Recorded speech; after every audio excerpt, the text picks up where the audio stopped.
Then closer, closer, closer. But we have a cool car. If you're from the Donbas area, you are already familiar with all the things that now have become routine in Ukraine. Ongoing heavy clashes have been happening here for over 8 years, and despite intensive fighting during the last 10 months, the Ukrainian armed forces are still holding their positions. We are in Avdiivka, and from this roof you can see the city of Donetsk and the famous Donetsk airport that back in 2014 became a symbol of fierce Ukrainian resistance and now is being controlled by Russians. I'm so excited to see it for the first time in real life. For 242 days, the Ukrainian troops were defending the Donetsk airport against prevailing Russian forces. And now here near Avdiivka, the 36th Brigade of the Ukrainian Marines is outnumbered and outgunned by the enemy, but it's still holding its ground.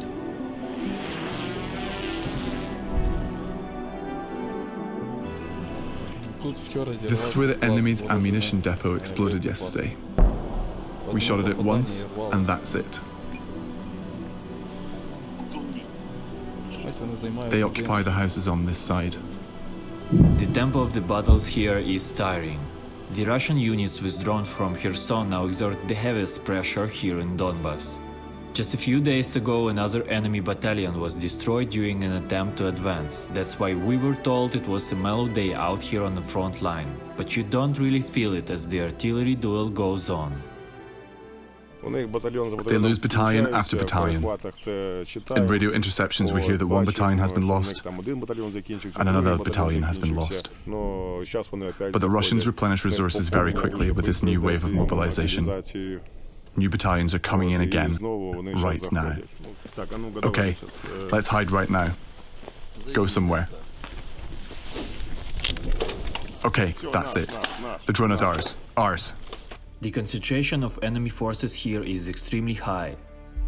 Besides Russian separatist units and regular army, the Marines have to deal with infamous PMC Wagner troops.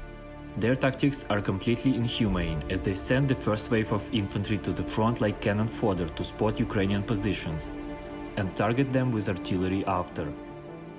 They move like this in a chain and crawl all over like dogs. I've never seen anything like this, apart from maybe in American horror movies. In nightmares. They don't just walk, they crawl. But manpower is too easy to stop with machinery. That's why now it's mainly drones and artillery war in Ukraine. The Marines Reconnaissance Squad is hidden near the front line, and they are live broadcasting enemy positions from drones to the unit headquarters. We fly above almost 24 hours a day and monitor the sector 24 hours a day. We constantly give coordinates, constantly keep working. So they have no opportunity to crawl out of their position because we're always above them. Coordinates then go straight to the artillery units that are situated close to the front. And one of the most powerful weapons used to target Russians is BM-21 Grad multiple rocket launcher system.